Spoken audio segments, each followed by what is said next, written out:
Hello all, good morning. Welcome to the webinar. Uh, Today's webinar will be based on the book From Command to Empathy, which is authored by Avik, Chanda and Mr. Suman Ghose. Suman Ghose is an alumnus of PGP 1996. Let me give you a brief introduction of Mr. Suman Ghose. Suman Ghose, as you all know, is an alumnus of PG. He has done a PGP program, and he's from the batch of '96 from IMD. And he also have an engineering degree from IIT Kharagpur. He has over 2 decades of corporate work experience, having worked in some of the world's top multinational companies, such as Cadbury, Intel, Philips, and PricewaterhouseCoopers. His experience spans areas of competency development, practice building, program management, ERP consulting, business consulting, and logistics. Suman is a co-founder of Inroads Leadership Development, which equips organizations to achieve great performance and meaningful growth by building critical leadership skills. Suman is qualified as a coach from Ericsson Coaching International, ICF accredited coach training program. His rich corporate background, coupled with his passion for teaching and interest in neuroscience-based holistic wellness, enable him to guide people towards self-mastery and high-performance mindset. And today's webinar topic is also based on the book which is written by him and his co-author Avik Chanda. And the book name is From Command to Empathy. And if participants, if you have any issues in hearing or in the mid of the webinar, please type it in your chat window. And any instructions will be sending it to you in chat window. Keep just seeing the chat stuff. And if you have any questions also, you can ask in the field box. Yeah, over to you, sir, Mr. Suman Ghose. Thank you so much, Sushma. Good morning, good afternoon, good evening to every one of you, depending on from which part of the world you've logged in. I'm absolutely delighted to be here and talk to you about emotional intelligence and also about the book which Sushma just talked about. Okay, so let's get started. Quite a bit of ground to cover. I'll try and finish it off, to leave enough time for some Q&A. I hope everything is okay. You're able to see my screen.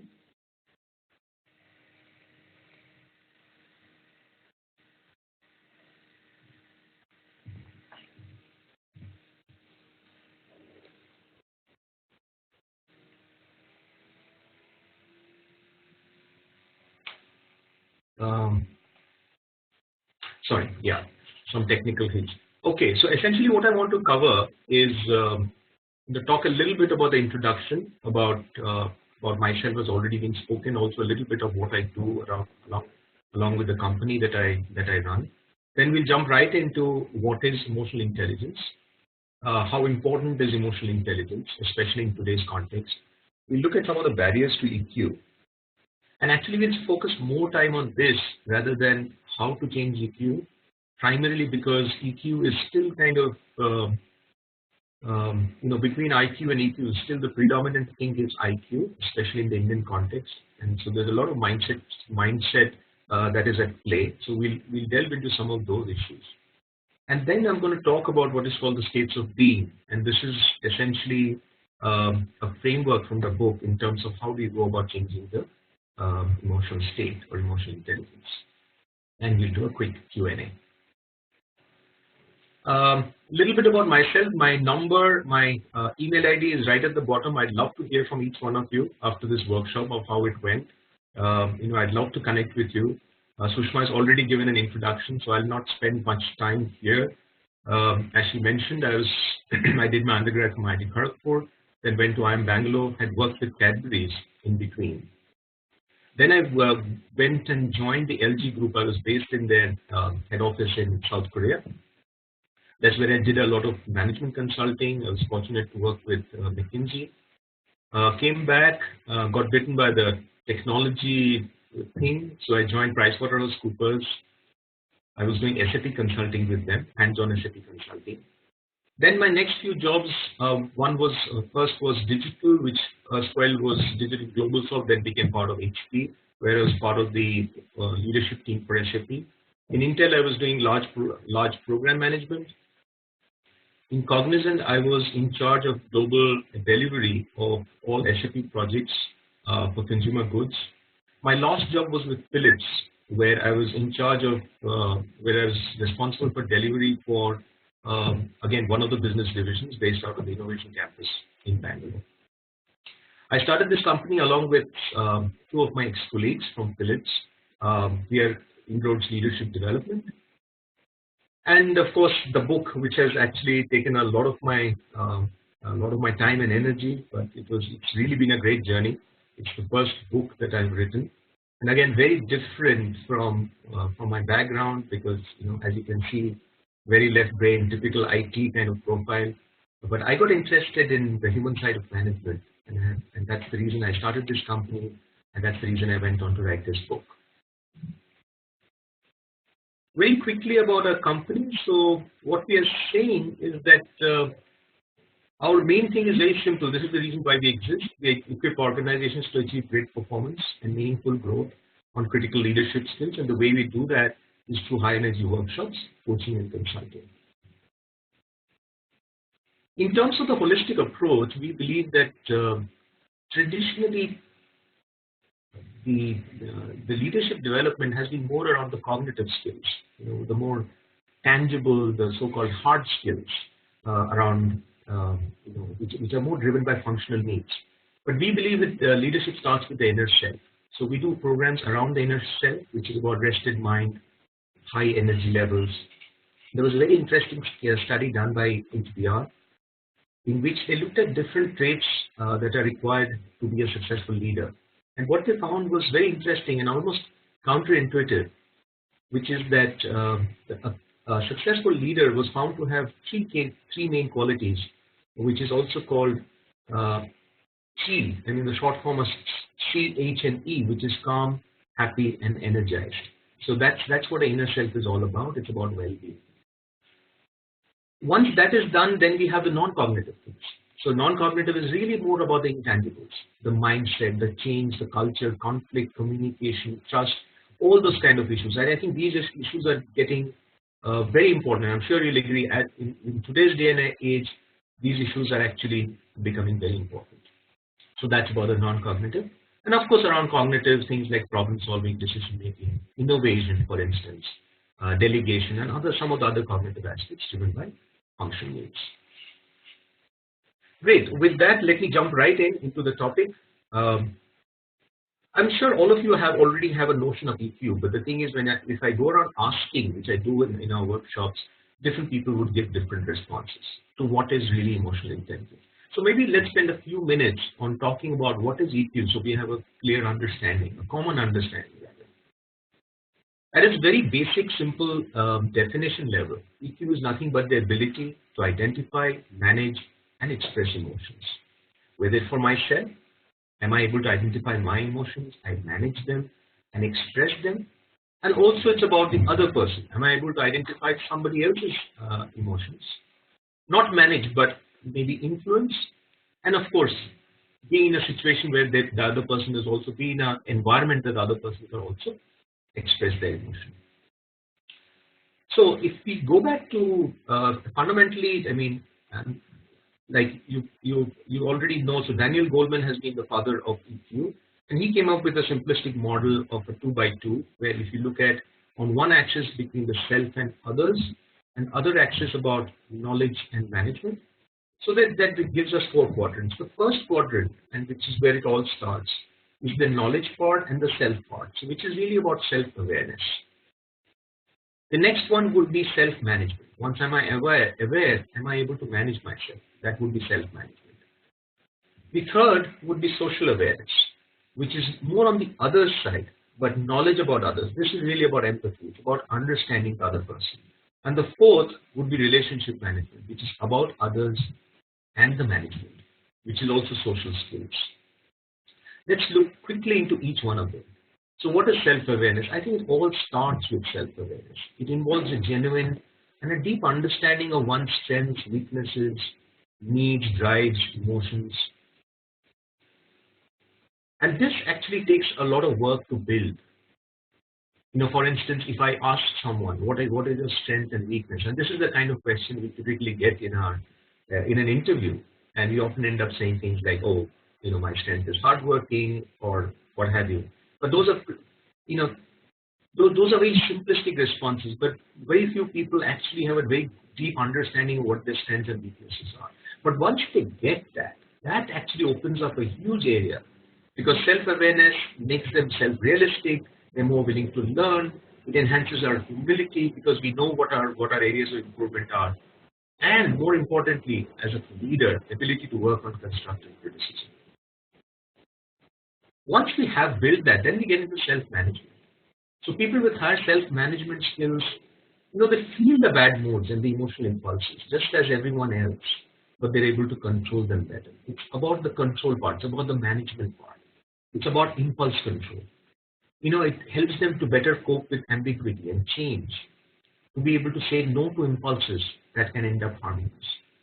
How often have we actually said something in an impulse and then regretted it later? Or shot out an email and then in hindsight thought maybe that was not the right thing to do. And I'm sure many of you will empathize with me that this is something that all of us have done. And this is really directly goes to the heart of impulse control or self-management. So this is one of the key components of EQ. Then when we move on to the other side, so far it was the self, which is really about personal competence. Now we are going into something called social competence, which is social awareness, understanding of others. And this actually builds on self-awareness. So the more self-aware we are, the more skilled we become at recognizing the feeling of others. An empathetic leader is able to sense any dissonance in the viewpoints of all members of the team and across teams, right? I'm sure you can relate to that, right? You've had leaders in your journey, and some leaders are able to sense even things that are not being said, right? They're able to sense dissonance even before anything has been mentioned, and that really comes from EQ.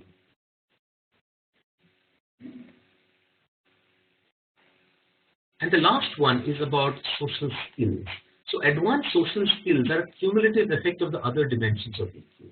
So only when we have built on the self-awareness, when we have built on self-management, when we have learned about empathy, can we get into social skills. So people become effective in managing relationships when they can understand and control their own emotions and also empathize with the feeling of others. Social skills as a word, we wouldn't have come across much, right, in the management jargon, management lexicon. But some of the words you see on top, this is straight out of management textbooks. Inspirational leadership, influencing, building relationships, teamwork, collaboration, conflict, change catalyst. We use these words very often.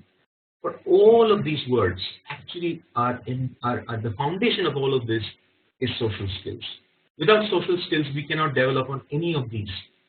So the point I'm trying to make is social skills is actually, while this is a framework of EQ, this is very much present in leadership principles. And EQ is not about, sitting in front of a computer and getting a score, right? I've proven them wrong. The computer, my one and only friend, says I have high EQ. This we can do for our IQ. Because fundamentally IQ is about us, but IQ is about me, but EQ is about us. EQ cannot be in isolation. EQ is about relationships with other people. Okay, so let's change gears and look at how important is EQ. Again, this is a very simplistic model. We all know we have two sides to us. There is a rational side and there's an emotional side. The rational side is about thought, the emotional side is about feelings. To some extent, we can extend this logic and say the left side is more about IQ and the right side is more about EQ. This is not entirely true. That's why I said it's to some extent, because EQ also has components which are cognitive, which takes into mind the rational. But again, let's put it at a simplistic level. The heart is about the EQ, the head is about the IQ. So let's spend some time here. Which one of these is in control, or which one of them should be in control? the typical response we would get is the left side needs to be in control, right? Because the way we have gone about the rational and the emotional growing up and how it's ingrained in us is that the emotional side is not so important, and the emotional side does not help, but rather interferes with the rational. When somebody gets emotional, we tell them, hey, don't get emotional, be rational. That's the kind of response we give to people. So rational is supposed to be in charge, but is that really true? Well, there's been a lot of research that has been done on this, and interestingly, what has been found that is rational is not in charge. In fact, it's the other way around. Let's see how. So let's look at two situations. One situation in which the mind is agitated, or there is stress, there is pressure, right? Now, how much does a role does rational have and emotional have? I'm sure you'll agree that when we are when we are stressed, the emotional takes over, right? And that actually has a lot of neuroscience basis to it, because that actually comes from a different part of the brain, which is which actually controls the defense mechanism, right? And what triggers is something called a fight or flight or freeze. So when really faced with the danger, our rational part actually gets cut off, and the emotional part takes over, right? So if there is a certain threat of even if you are chased by a wild elephant, there is no time for thought. We start running. That's a flight, and that happens automatically. The part of the brain that's triggering that is not the rational part, because the brain has been designed to take care of us. First and foremost, is designed to take care of our safety. But what happens in the rational is when we are in a calm state of mind. Isn't that a time that the rational should be in charge completely? And this is where it gets more interesting. So a few years ago, there was a very interesting work done by a neuroscientist by the name Antonio Damasio. He studied people with damage in the part of the brain where emotions are generated. He found that they seemed normal, except that they were not able to feel emotions. But they all had something peculiar in common. They couldn't make decisions. They could describe what they do, what they would be doing in logical terms, yet they found it very difficult to make even simple decisions, like what to eat. Many decisions have pros and cons on both sides. Shall I eat this? Shall I eat a chicken, or shall I eat veg? With no rational way to decide, these test subjects were unable to arrive at a decision. So this actually proved that while the rational is very good at analyzing options, it's the emotional side which actually picks up which option to go with. So even decision making is actually fundamentally an emotional process, not so much as a rational process. There's been more work done in terms of, so because this is so interesting, there's a lot of work done in terms of IQ versus EQ. What really helps us to succeed? And it has been found that IQ only accounts for 20% of success in life. Now you might argue that sounds too low, and if you go back to our IIM days, wasn't it more about IQ? Wasn't it more about studying and getting marks, right? Yes, to some extent you're right. But then again, when we say success, what is success? If you look at success at three different levels: academic success, as we age, it's about career success, and then it's about life success, right? As we go to the right, it's not so much about destiny; it's about legacy. Okay? A midpoint in our careers, it's about career success, but eventually, life success. When we look back, how successful were we? How successful were our relationships with our loved ones? So if you look at it in three different stages, yes, the IQ would play a much bigger part in the initial part, maybe in the academic success. But by the time you go to the right side, it would be the other way around. So EQ actually becomes more and more important, and this we have seen even in career. When you're in a middle level, when we are at the junior level, it's more about IQ. But when you're at senior level, it's more about EQ. Let's look at some trends which is driving this need for EQ. One of the things, and this is happening at a very, very fundamental level. This is almost like a tectonic shift. And I really like this one, this framework from Gary Hamel, in 2009. He talks of hierarchy of employee traits for the creative economy. What he argues is that There was an industrial economy with the Industrial Revolution, which gave way to the knowledge economy, and now which is giving way to the creative economy. The first two is about commodities. The creative economy doesn't commoditize. And the skills that are required are very different. So it was about obedience, it was about diligence, intellect, but now it's more about initiative, creativity, and passion. And I think this is something which I show to different leaders as part of our groups or workshops across industry. Without fail, people agree that there is, yes, it does not matter what kind of industry you're in, there is a shift to the creative economy. And it's not that this is happening in isolation. In Bangalore, for instance, I can see all these things coexisting, right? So a creative economy, a startup is a good example of a creative economy. It's really about creativity, passion, building something, right?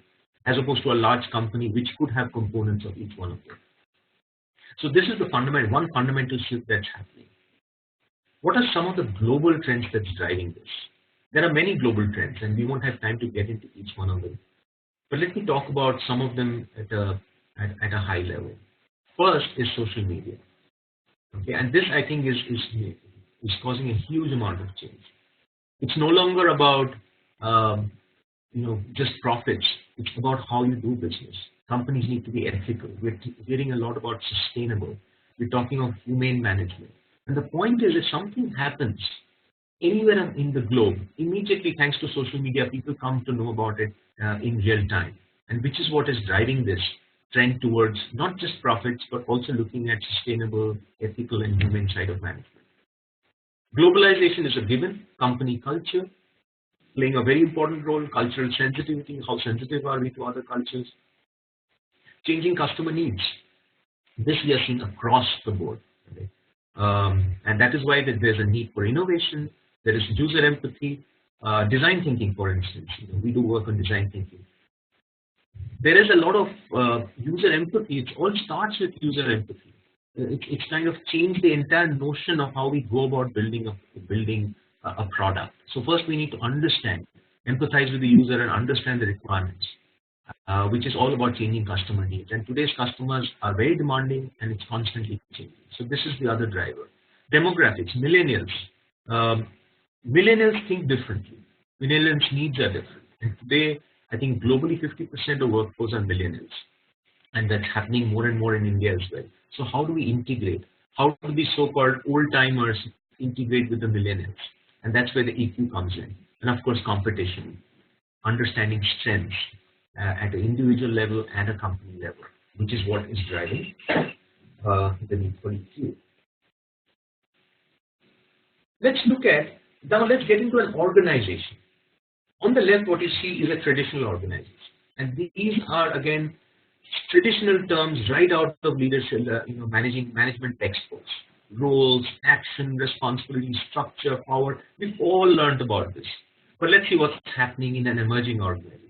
Today, roles are giving way to people. It's not so much about roles.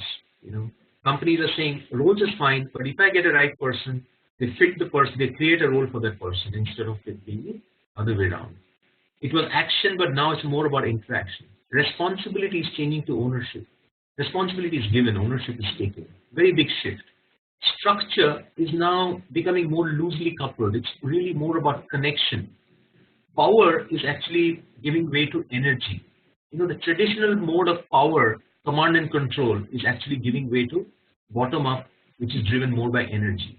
Authority is now becoming more about influence. And like this, in every area, department is about community. Production is becoming co-creation. Production need not necessarily be in the four walls of the enterprise, but it actually could be coming from outside. Sometimes it may not be even the production. Like today, we know examples of the world's biggest media company, which is Facebook, which does not produce any media, create its own media. Airbnb is the world's hotel chain, which does not own any hotels. We have tons of examples where they've actually done away with production, but it's about co-creation and co-creating an ecosystem. Incentive actually has been found in this new emerging thing sometimes to be counterproductive. So it's incentives, financial incentives, the way it has traditional management textbooks has taught us, is actually being taken out, and now it's being replaced by passion. And knowledge is no longer the key driver. Knowledge is there. Google has the knowledge, but what matters is wisdom.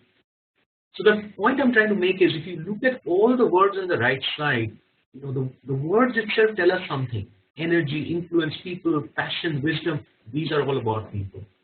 And the left side, the words are a lot about management. So fundamentally, the shift is, in an emerging organization, it's really more about people than the structure. It's not so much about technique. It's really about the human dimension. And which is why EQ is becoming so very important. This slide is about higher order thinking, and this is difficult to explain, but this chart is, I've got this chart in my book where I argue as to how, the traditional types of jobs, right at the top you'd see types of jobs, and I've put, there are two groups, repetitive and non-repetitive. The repetitive groups actually will get automated, and we are seeing that happening more and more.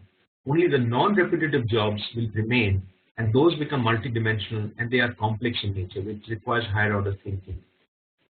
And which is why this paradox of war for talent, think about it. On one hand, we are saying everything is getting automated, so the need for people needs to come down, right, intuitively.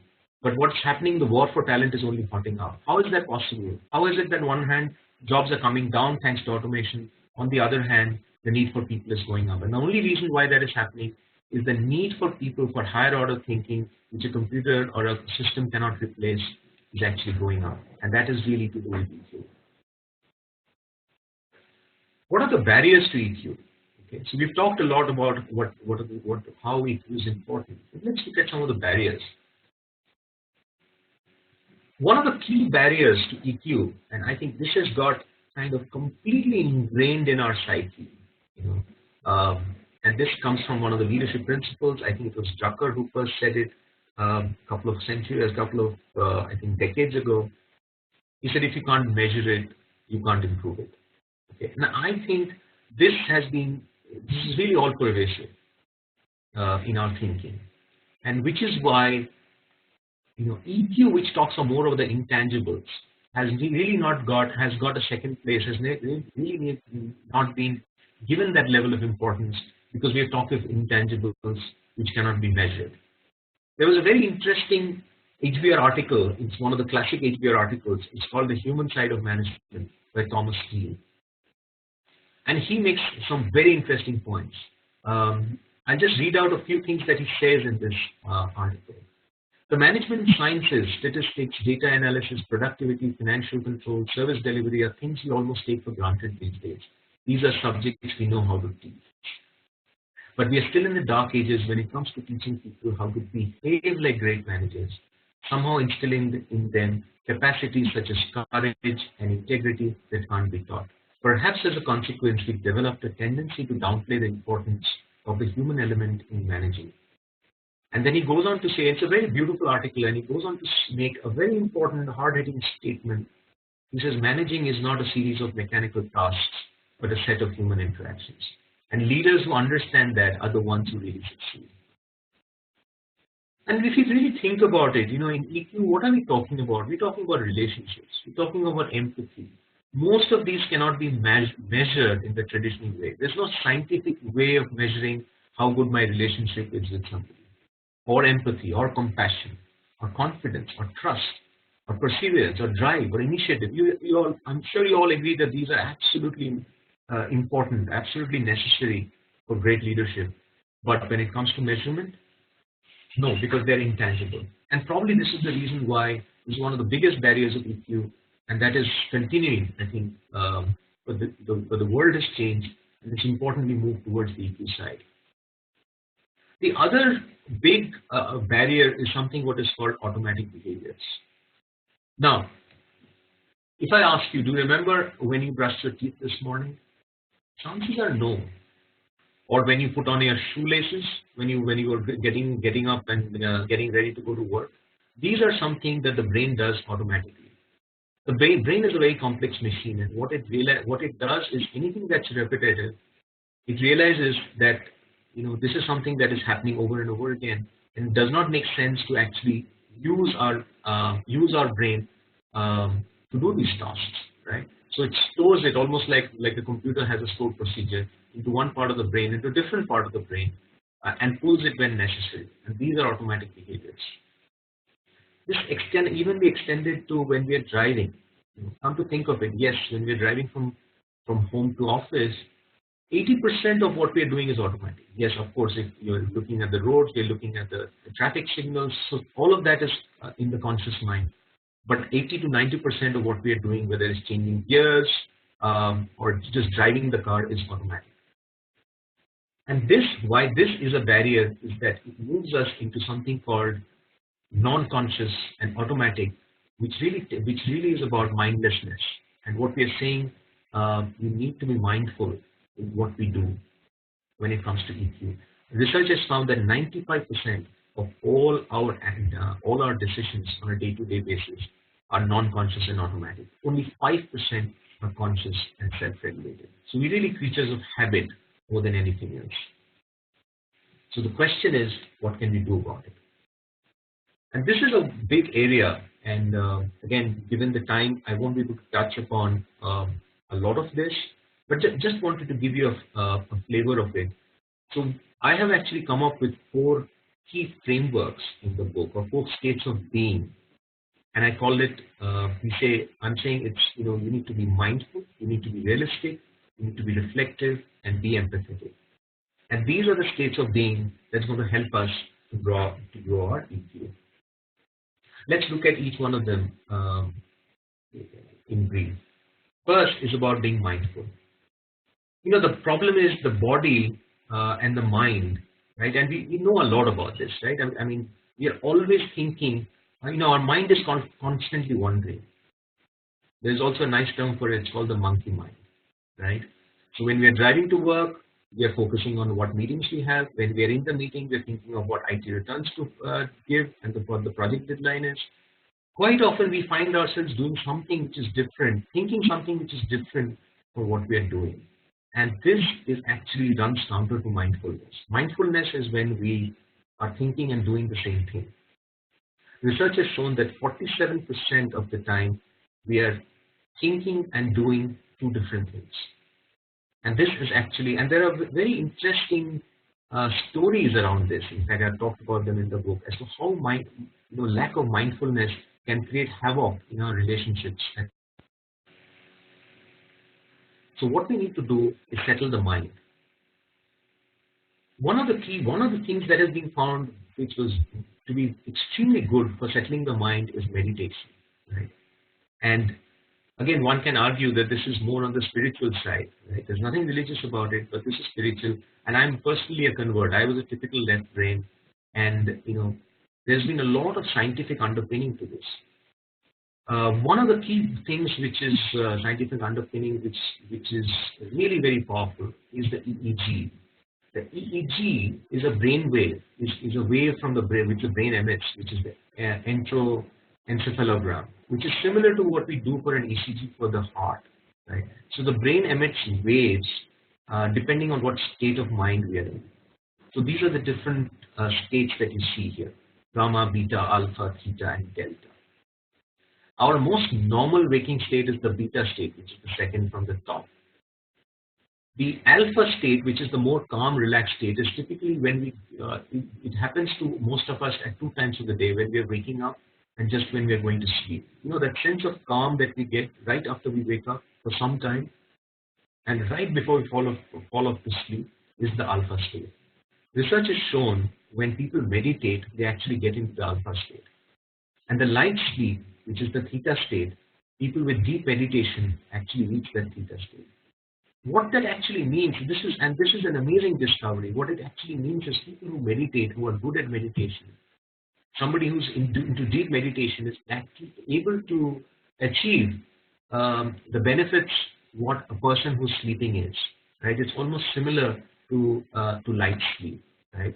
And just meditation is similar to the relaxed calm state.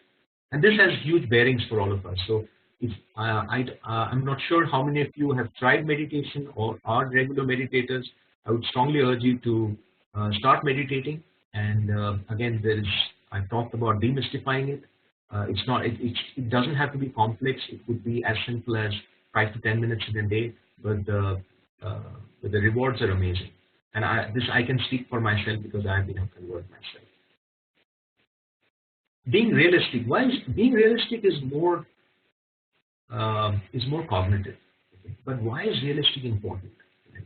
It is important because if we are talking about managing relationships, it all starts with how realistic we are in expectations, in our expectations. Because happiness is a function of our gap between expectations and reality.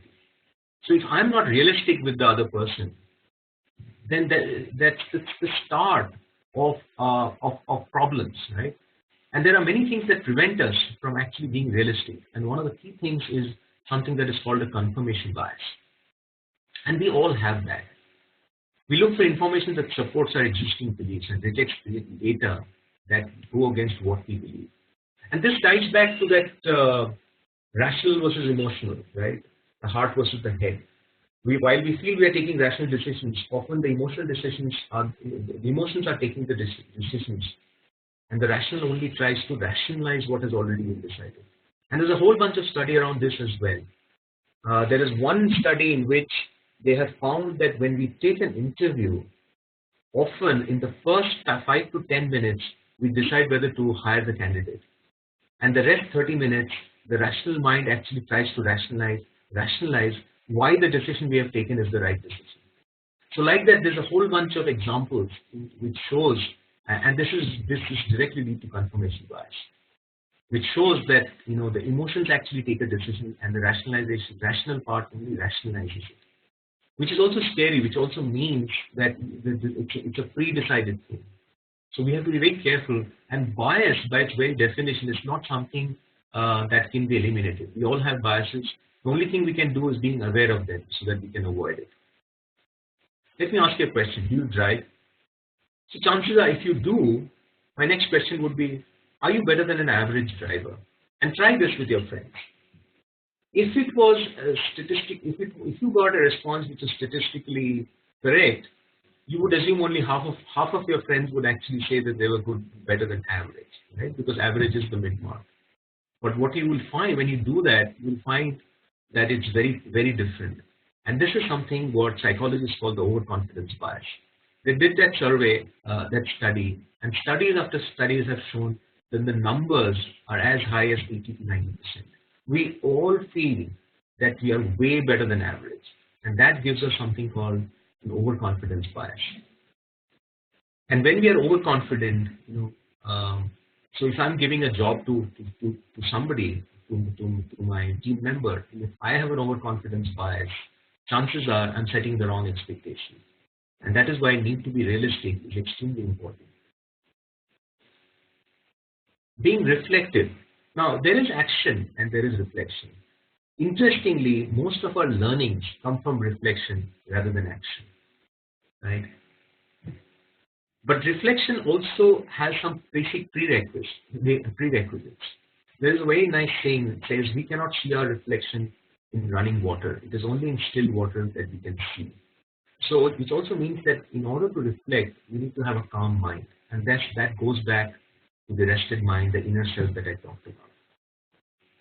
The other very important thing for reflection is basically the openness to change. And if you look at if you think of this as another 2 by 2, and on the x-axis you have the openness to change, on the y-axis you have critical thinking. What is really required is the top right, where we are open to change and our critical thinking is high. That is reflective. Whereas often where we get stuck is on the top left, which is if a person is high on critical thinking, which is again a function of IQ, but is not open to change, then that becomes a very dangerous thing, which is called strongly opinionated. And again, there's been a lot of study done around that. And this is very interesting because high IQ is supposed to help EQ, but when this happens, it runs in the opposite direction. So I'm sure you've come across a whole bunch of people who are very good, they're extremely good in their IQ, they're very good thinkers, but whenever you tell them something, they would actually point out 3 reasons why your idea will not work. And that is a classic example of strong opinionated thinking, where their critical thinking is high, but openness to change is low. So which means that openness to change is one of the prerequisites for high emotional intelligence. And how do we do reflection? Well, there are many techniques. One of the techniques is having a calendar for reflection, because we need to take time out, actually calendarize it in terms of what can be done in order to how do I reflect and so that I get better. So it could be at a daily level, it could be at a weekly level, monthly, yearly, even at an annual level. And the kind of questions that we can ask ourselves and reflect and ponder could be different. They could be at different levels. But I think this is absolutely critical in order for us to actually improve on ourselves on an ongoing basis. On the last one, being empathetic. So what is empathy? Empathy is the ability to identify, understand, and feel another situation, concerns, and motives. Right? There's a nice saying. It used to say, putting yourself in somebody else's shoes. Empathy is actually about that. Empathy is the ability to identify, understand, and feel another person's situation, motives. A key difference between empathy and what we often see around us in sympathy is that the person expresses sympathy but shares empathy. And I talk about this in the book. I've talked about examples where often what the response that we give to another person is more around sympathy. Even sometimes we realize it, sometimes we don't realize it, but it is not so much about empathy. But empathy is deeper, and it helps to forge more meaningful connections between individuals and between a leader and its team members. So empathy is really, it goes to the bottom of it. Empathy is the most important thing. I talk about a story. With your permission, I'll just read out a small paragraph from the story. It's called The Unexpected Guest. This is a true story, actually, narrated to me by my a batchmate, again from IIM. His name is VG. So this is VG's story. This was during the time I worked at Mindtree. I had been with the company for a while, and though things had been going okay, I had begun to look for opportunities outside the firm. I found one and put in my papers. It was a day like any other, except that I had just tendered my resignation. The family was sitting down to dinner when the doorbell rang. I looked up at my wife. Were we expecting anyone? No, she said. I got up to answer the door. Imagine my utter surprise when I saw the man who was standing there, Subroto Bagchi, the MD of Mindtree. So this is a story that was narrated, and it actually struck a chord with me, and it remained with me. So this is very interesting, So this is really, and I quote this story because I think this is what empathy is about. No management textbook can actually equip us for what Mr. Bagchi did that day, right? It doesn't tell us that we need to do that. The reason it did that is empathy. The reason is about personal connection. And this person, VG, actually talked about it years later, and I'm talking to you years later after that. But this is what has stayed, and this is what stays with us because it touches our emotions. And which is why empathy and building connections is extremely powerful to be a great leader. Empathetic listening. There's a lot of research on empathetic listening, on listening per se, and this is one skill. If one has to pick one skill that all of us can work on, that is listening. At a very fundamental level, there are two types of listening: listening to understand versus listening to respond. And often what we do is more of the latter, the former, not so much more of the latter rather than the former. Stephen Covey had this saying: most people do not listen with the intent to understand; they listen with the intent to reply. And I think if we are conscious of this, and if we are able to make that shift in terms of listening to understand as opposed to listening to respond, this is the start of the journey of empathy. So that brings me to the, I think we have about 10-12 minutes left. Quickly, if you look at some of the things that I've talked about. So we talked about EQ is the ability to identify, manage, and express emotions. IQ only accounts for 20% of your success in life. Be mindful, avoid automatic behaviors. Be realistic, confirmation and overconfidence bias. Be reflective, we need to be open-minded, have a calendar for reflection, and be empathetic, listen to understand, not listen to respond. Quickly, a couple of things about the book. The book, I've tried to make, me and my co-author, we've tried to make the book more of an interesting read, as opposed to, we realize that we should not read like a textbook. In fact, it needs to be interesting. So there's a lot of narrative, there's a lot of stories. There's a whole chapter which is a story which is called The Rise and Fall of Vinny, a corporate saga. And it's a very interesting story of how Vinny came from a small village, actually rose up the ranks in a company, made a mark, and then eventually, things went wrong and it was downhill from there. And this is a very good metaphor of how EQ got him to where he was, and the lack of IQ got him to where he was, and the lack of EQ, which kind of did not keep him there. And I'm sure if you go through that, I'm sure there'll be many cases, many places where you relate to this story. We have been very fortunate, as I said, this is the first book that I wrote. My co-author has written a book earlier. We were very fortunate to get extremely good endorsements from people very senior in the industry. Mr. Devdik Sengupta, who's the president and MD of SAP India, wrote us a foreword.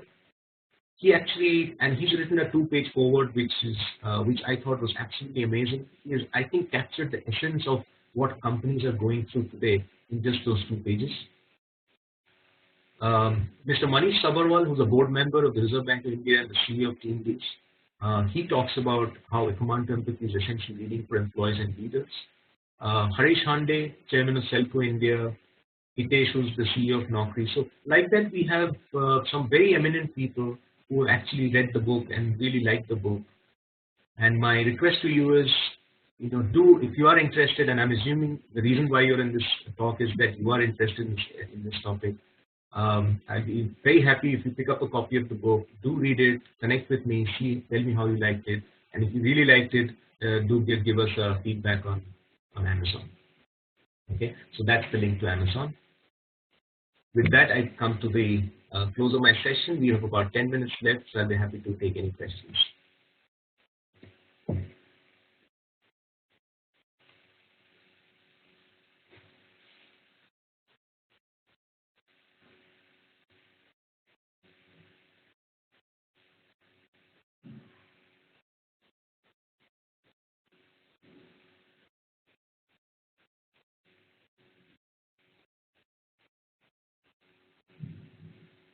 Sushma, will you be able to see the questions, or I'll be able to see them?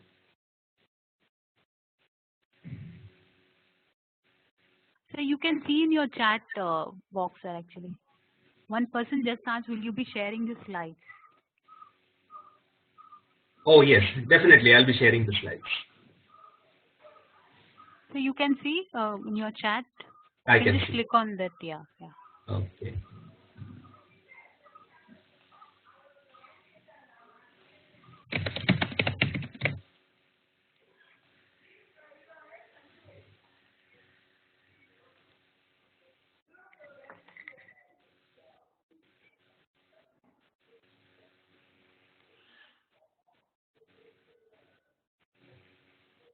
Hello.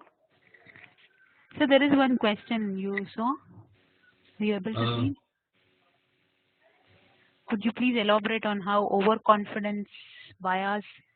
Oh, they're sending it to me. I don't know why. Let me just send it to you. Okay. Can you just type it here? Yeah, 1 second. So could you please elaborate on how overconfidence bias leads to setting wrong expectations on part of the manager? Okay. The thing is, let's say I have a job to be done, and I'm asking one of my team members to get the job done. The problem is with overconfidence bias, what would typically take about 10 days, I might think it would be possible to do it in 6 days, right? And the point is, that is for if I was doing the work myself, and I have much more experience as a leader than the person who's doing the work, right? But the problem is that I give that same work to this person and as expecting that same person to be doing that work in 6 days. So what I have done is I have not set him up for success, because fundamentally there is a wrong expectation which has been set, and that is actually starts coming from the overconfidence bias. And now that becomes a big challenge in terms of building empathy and trust with that person. Because what happens if the person fails And the reason that the person has failed is not so much about his ability or capability, it's more because we had set the wrong expectation.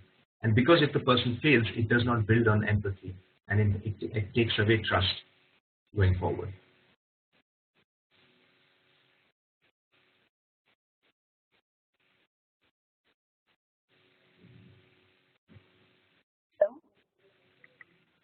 Hello? Yes. So there's one more question I've sent. In India, most of us I'm were not able taught to to read focus. it. I just sent it to you, I think. In India, Okay. most of us were taught to focus on building IQ during our childhood days. Is this changed now for millennials?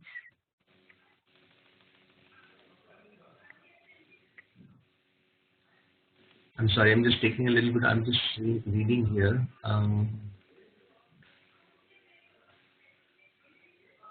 In India, most of us were taught to focus on building IQ during our childhood days. Is this changed now for millennials?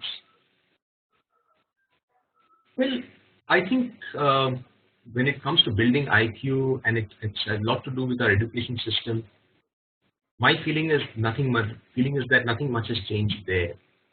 So our education system still talks a lot about IQ, and the focus really is on building the IQ rather than EQ.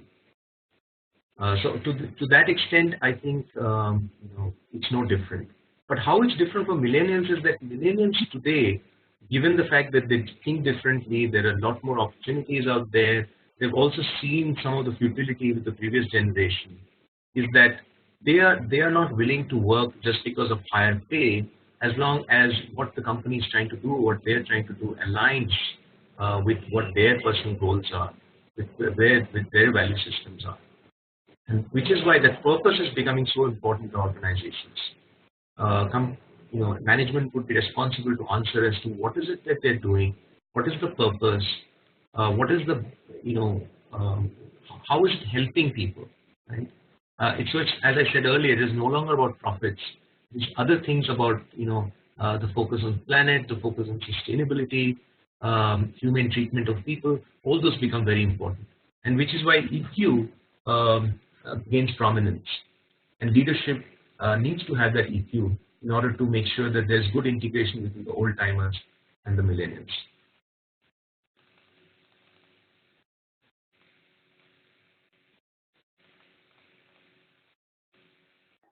Okay, next one says, can you share the presentation? I already responded. I will do that. What are the things required for the first-time leader? And there is one more question.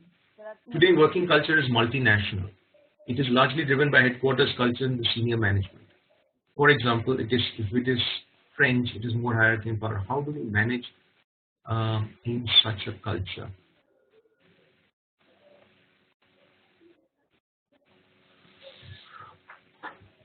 Yeah, so again, it's a very good question, and I talk a lot about culture because my talk right now is more focused more on the individual. But if we extend that logic to companies, it really becomes about culture, because culture, by definition, is nothing but the integration or the culmination of the behaviors of the set of people who make up the organization. So yes, what you're asking is very interesting. It can be challenging, but while culture might vary, some of the underlying principles of EQ actually holds true across cultures. So things like empathy, building relationships, it can actually span across cultures. In fact, I would think it is even more important, because companies after companies are seen where let's say it's a US firm and there are people in India, and people in India are saying, hey, I'm doing this work, but for some reason the people there is not accepting the change. It all boils down to, have you actually taken time to build those relationships? Because trust actually comes from relationships. It does not come so much from the kind of work that you've done. The underlying thing is firstly the trust, and trust will be built on relationships. So are you taking time to build it? And it's more difficult, but we still have to do that. We need to build that trust. We need to build that relationship with the people on the other side of the ocean, and only then things can work much more smoothly. So in a cross-cultural context, the EQ again becomes very important.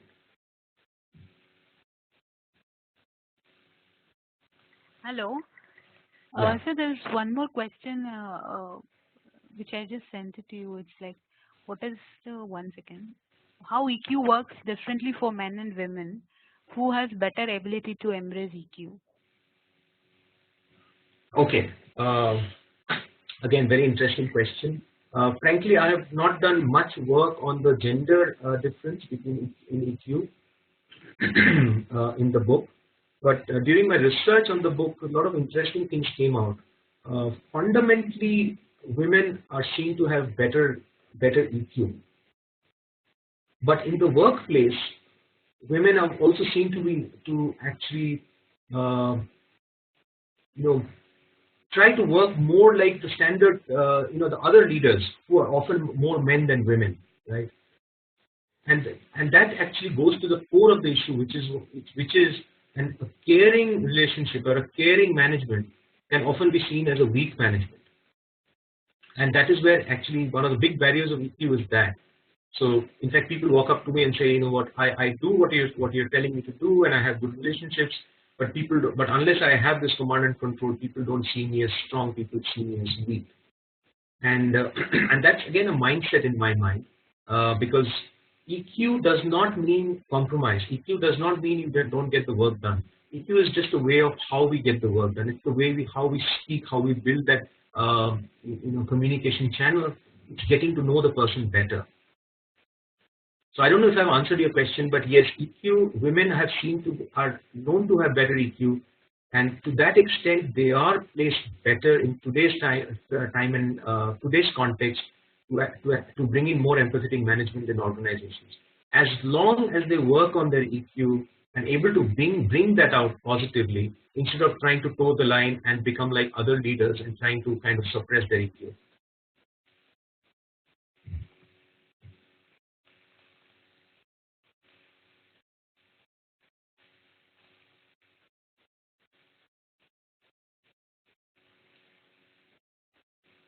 Okay, I'm reading the next question. Based on what you said, it is also the reason why the transition to management roles is difficult with respect to delegation. How can one overcome that? Is only awareness enough, or are there steps that can be taken from the point of view of developing EQ?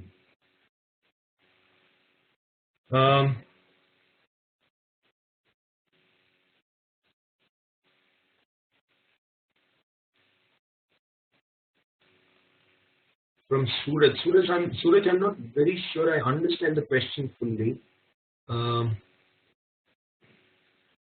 Again, since we have very less time, I would request you to just send me that question offline, and I'll be happy to respond to you.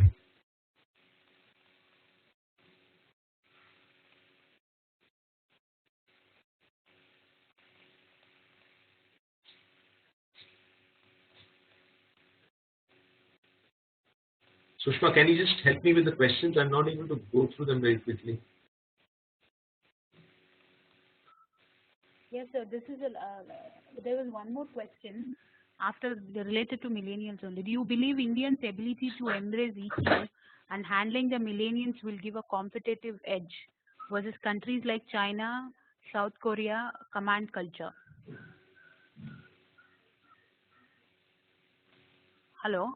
So Yeah, you got yeah. the question? Yeah. Do you believe Indians' ability to embrace EQ and handling the millennials will give a competitive edge versus countries like China, South Korea, command culture? Yeah, I believe that embracing EQ, handling millennials will definitely give us a competitive edge versus countries like. Now, when you say versus countries like China, South Korea, command culture, yes, to some extent they are command culture, but that is also changing. I spent a considerable time staying in Korea, and those days it was very command culture. I would completely agree with you. But things are changing now, and I think this is a global phenomenon that's happening because countries cannot also work in isolation because thanks to globalization, right? And to that extent, let's simple example. For instance, command and control might give us some returns which is more short term, right? Might give us even better returns because the other one is more of a long term play. But let's say I get some short term returns and I develop my people, and I have some people who over time have built those niche skills, multidimensional. We talked of higher order thinking. Those people are extremely critical. But if you're not able to handle them properly, and handle is probably the wrong word, if you're not able to manage the relationship, empathize with them, eventually they're going to leave, and that's going to be a big blow. So I think the companies, see, a lot of people have told me, hey, you know what, in India we are all command and control. You're saying China, Korea. I think there's a sense that India is also more in that spectrum, more on the command center, command style rather than the empathy style. And my point is, yes, I agree that India in general is more command style, but think of all the leaders that come to mind, when you think of empathy of leaders in India.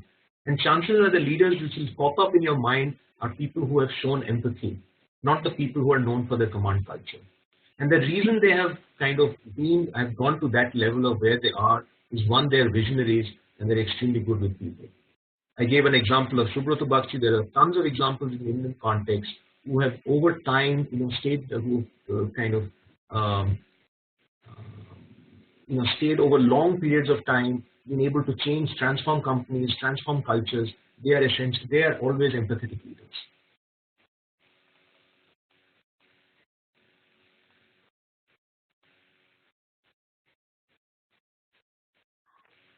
Hello, Suman. When a person tell me. So there is one more question. You are done with the last question, sir.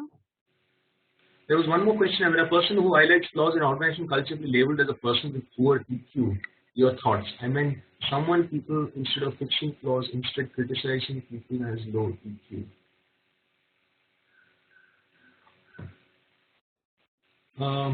See, again, you're right.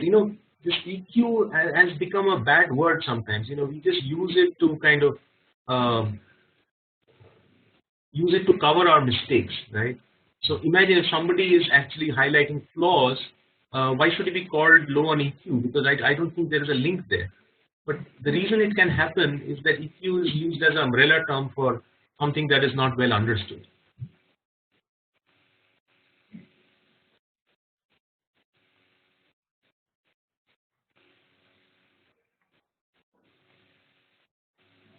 I'm sorry, my question, this thing has gone off, so not able to see any more questions. Hello. Yeah. So there are two questions. Can I read, or I just sent it to your chat box? You can just read. Okay. Becoming powerful makes you less empathetic in typical lodge.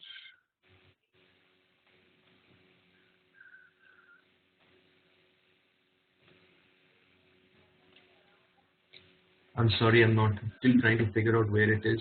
Okay, let me read it for you, sir. Okay. Becoming powerful makes you less empathetic in typical large matrix organization. How to influence them being part of such organizations? Okay, that's an excellent question, and actually this is very true, and I talk about it in the book. There is a very interesting phenomenon called the power paradox. What they have found is, if you look at an organization different levels, the people who are rising stars are often people who have higher EQ, because it's the EQ that's getting them there. Like IQ and EQ, one is necessary but not sufficient. It's not that we don't need IQ, but IQ is a given, right? But EQ is what gets us there. So people who are rising in the organization, they tend to have higher EQs.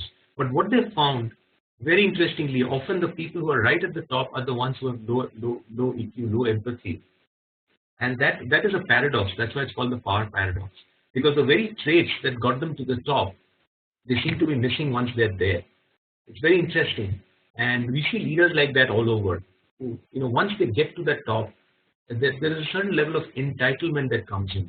And because of which they tend to lose that empathy with people. And again, like a bias, one can only be aware of it. So the leaders have to make sure that they don't fall into that trap. And which is why, if you look at leaders across the board, there are some of these leaders who have got the who have that low empathy, but you'll also find on the other end of the spectrum leaders who have very high humility. In fact, some of the world's top leaders today in some of these cutting-edge companies are known for their empathy, known for their humility. And I think that the very reason they can do that is they avoid by consciously being aware of this power paradox and not falling into that trap. Hello, so there is one more. Yeah. How come with the growing emphasis on EQ, ethics and sustainability, in actual fact unethical behavior has not come down, and we are actually seeing a scam a minute. Happiness quotients are coming down, especially in India. Shall I read it again, Okay, sir? okay. So I think what I've understood is while there is a growing need on EQ and ethics, but unethical things are actually increasing, right? Yeah. Okay. What was the last part of the question about happiness?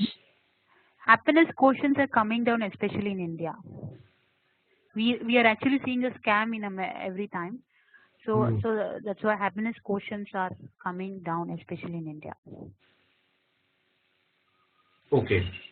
So let me try to answer the first part. Why there is a growing focus on EQ and on ethics and sustainability, unethical behavior is actually going up. So we'll have to look at the data. Whether it is going up as an overall percentage is something that we need to see. Again, this has a cultural thing. Is it happening? If you're saying it's happening more in India, I think a lot of it would be just about reporting, which is again to go back to social media. So things, thanks to social media, today things get reported much more quickly, which is why the unethical thing gets reported much more. And interestingly, the unethical behavior actually has a lot to do with self-awareness. And Daniel Goleman argues that often people don't get into something knowing fully well that they're going to be dishonest and doing something wrongfully. But what happens is they get caught into it, are not able to come out of it, and it's those moments of decision when they have to take a call, they're not able to resist because of low self-awareness. They're not able to resist bad decisions, and they go ahead. In fact, the entire Satyam example, the Ramalinga Raji, if you remember, the statement that he made right at the end, it was a very interesting statement. He said, uh, he used the metaphor of riding a tiger. He said, I realized I was riding a tiger, but I couldn't get off the tiger with the fear of getting eaten. And I think that kind of sums it up. So EQ has a lot of correlation with integrity. So people who have high EQ, because they have impulse control, they're able to control that urge to take the wrong decision, the unethical decision.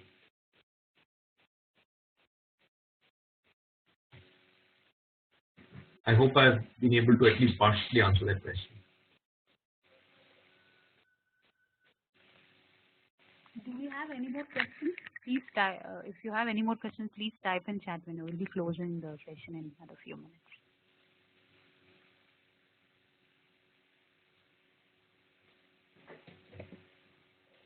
And also we have just sent a webinar feedback form. Kindly take a minute and please fill the form. It will really help us to, improve get the new topics and all. Yeah.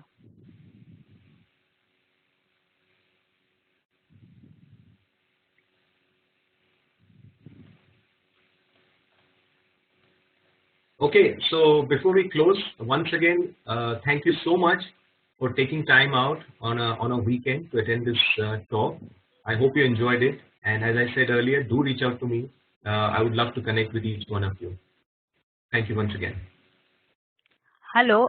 So they're just asking one more question. Should we take or should we take offline, sir?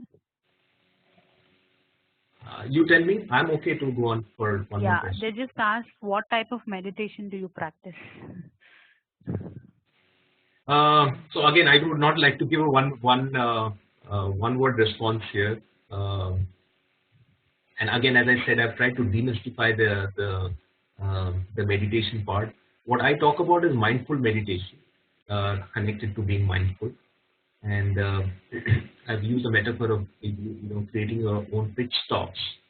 There are applications out there like Headspace, which is a great way to actually just get started, even if it means taking 5-10 minutes out of your daily schedule and get into meditation. Initially, it may be very difficult, but over time, one can see the benefits, and you can see the benefits pretty quickly.